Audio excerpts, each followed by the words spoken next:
So this article was called Whitewashed and or Blackfaced: The Roles of Public Memory, Racial Representation, and White Guilt in Memorialization of Black Confederate Soldiers.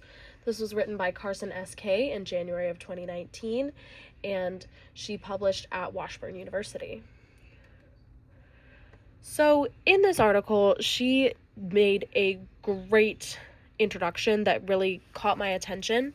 I am in the School of Journalism and Mass Communications, and I'm learning right now about the importance of a strong introduction, a hook, and the inverted pyramid. So the way that you start with the most important information to gain viewers' attention, but you must do that truthfully. So she did a great job of that. I loved her introduction. It really gave me an outline of what was going on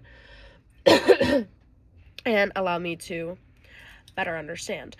I also really liked that she left us a list of keywords. These keywords were Confederate, public memory, white guilt, blackface, and monuments. I really narrowed in on public memory with my group in our work this week, and I think that her definition of public memory, as listed later in the article, is really beneficial because public memory is something that can have a subjective definition, but I really enjoyed her definition and the examples that she used to reinforce that. One of the first quotes I noticed was on the first page, and it was talking about the South Carolina State House, and the quote said, "Casting a dark shadow over other monuments." So there are several monuments all around the State House of different people who are important to the history of South Carolina and the South in general.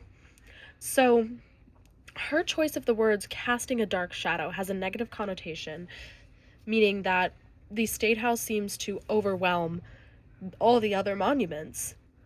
So this started me off thinking she had a bias.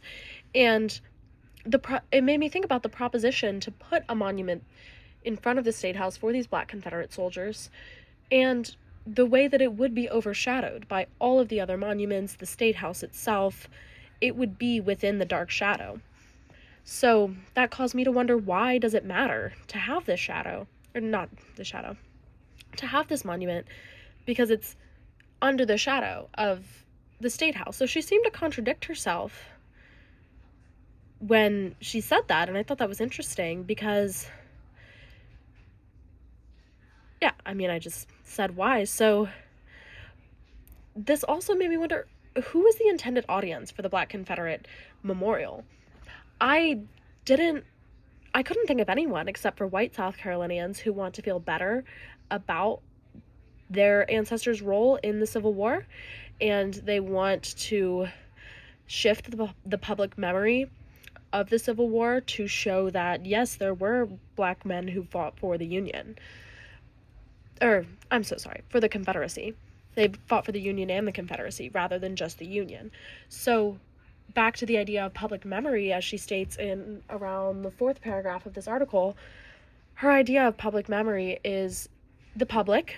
So the people who see these statues, the people who live in South Carolina, know this history, learn this history. This statue would be intended to shift their memory of the Confederacy into something other than what they previously knew. And that, again, with the audience, I can't imagine that there are Black South Carolinians who would want this statue, because even though it is of their people, it contradicts the idea that what their people went through was wrong.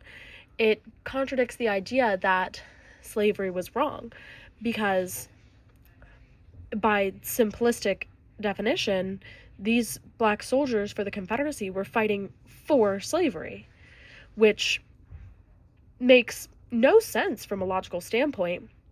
And it's uncovered later that in reality, these soldiers had no choice but to fight. There were very few opportunities for Black men at that time, and they did what they had to do. So the idea of the white South Carolinians wanting to have these statues is really just to rewrite the public memory.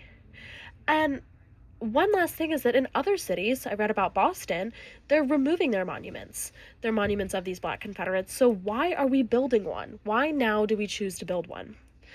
That question I'm really interested to speak about more in class, and I'm really curious to understand, because I only see this one simplistic audience that doesn't seem that important in the grand scope of everyone who would be seeing this memorial.